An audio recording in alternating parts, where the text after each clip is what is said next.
Hola, nosotros somos el grupo número 4, el cual está conformado por Valeria, Claudia, Yvonne, Jacqueline, Cindy, Erika, John, Andrés y Sebastián. Nuestro grupo hoy les va a hablar sobre la distribución T o tabla T Students. Esta tabla se utiliza cuando nos encontramos en la dificultad de no conocer la derivación típica poblacional y nuestra muestra es menor a 30. Esta tabla es similar a la curva normal, pero la distribución T tiene mayor área en los extremos y menor área en el centro.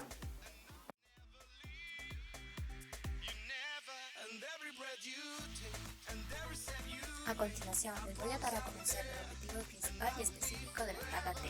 Objetivo principal: analizar las características y aplicación de la distribución de la tabla T de Student. Objetivos específicos: determinar si la distribución T de Student es necesaria para el cálculo de intervalos de confianza que involucran a medidas. 2. Presentar la tabla T de Student para obtener los valores requeridos en el cálculo de los intervalos correspondientes. 3.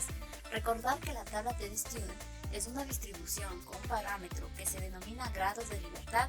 En función de este parámetro debemos buscar en la tabla el valor de cuantil necesario para el cálculo del IC. Objetivos específicos: describir la tabla T de Student, identificar valores de T conociendo los grados de libertad y área o percentil, representar gráficamente el valor de T encontrado.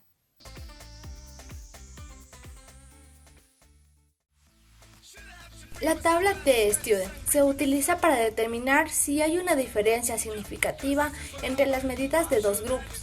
Con toda la estadística deductiva, asumimos que las variables dependientes tienen una distribución normal.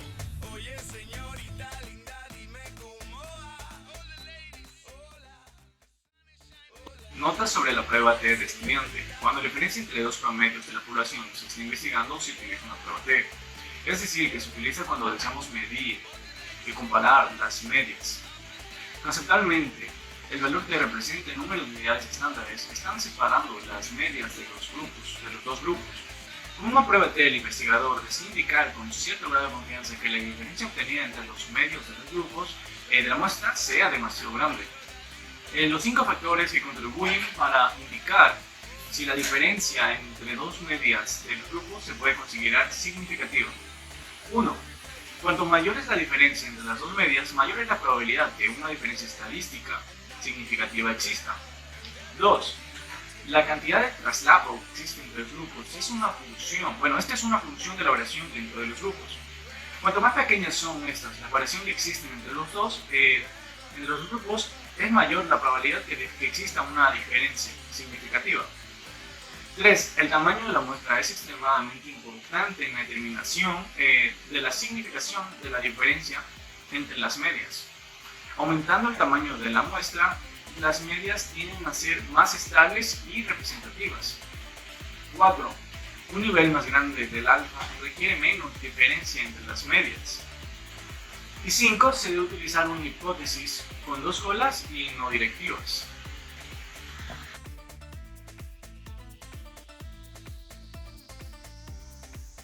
Cinco factores que contribuyen a indicar si la diferencia entre dos medias de los grupos se puede considerar significativa.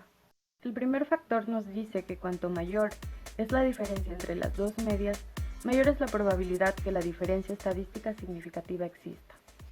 El segundo factor nos indica que la cantidad de traslado que existe entre los grupos es una función de la variación dentro de los grupos. Esto quiere decir que cuantas más pequeñas son las variaciones que existen entre los dos grupos, mayor es la probabilidad que una diferencia estadística significativa exista.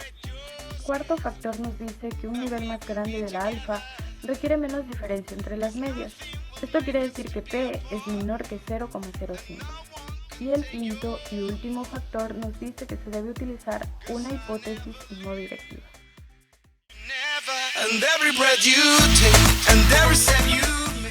Asunciones subyacentes la prueba de T. Primero, las muestras se han dibujado aleatoriamente a partir de sus poblaciones respectivas. Segundo, la población se debe distribuir normalmente de las siguientes maneras: unimodal, simétrico, acampanado, media, moda y mediana van en el centro y por último asintótico. Tercero, el número de personas en las poblaciones debe tener la misma varianza. Si no es el caso, se utiliza otro cálculo para el error estándar.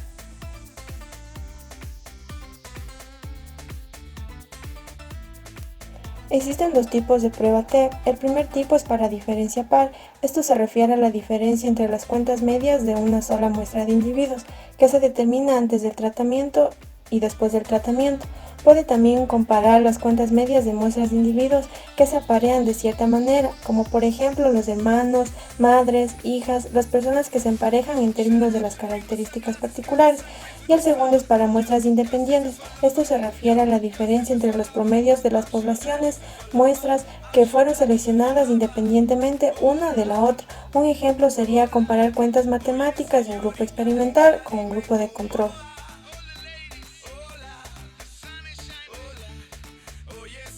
Muy bien, ¿qué nos plantea este ejercicio? Nos dice, TV Azteca afirma que 3 millones de personas ven su noticiero diariamente. Para verificar esto, la empresa CCA selecciona 6 días al azar encontrando los siguientes resultados: 1.7 millones, 3 millones, 0.8 millones, 3.4 millones, 2.7 millones y 2.1 millones. Indicar si hay evidencia al 5% para confirmar la afirmación de TV Azteca. Bueno, para este ejercicio lo primero que tenemos que hacer es sacar la media, la cual es la sumatoria de todos estos datos que nos dieron.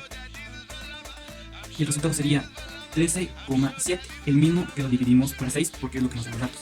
Entonces, la media 13,7 sería un total de 2,28.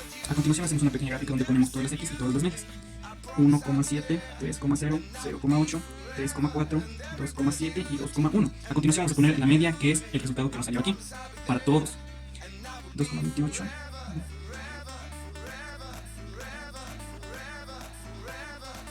Y sacamos el resultado de que nos dice aquí, el cual es la muestra menos la media al cuadrado. Entonces, como resultado nos saldría 0,33, 0,51, 2,19, 1,25, 0,17, 0,02. Y esto sumamos todo y nos da un resultado de 4,48. A continuación tenemos que calcular los intervalos de confianza, que lo representamos como una S es igual a la sumatoria de X menos la media de la muestra al cuadrado sobre n menos 1.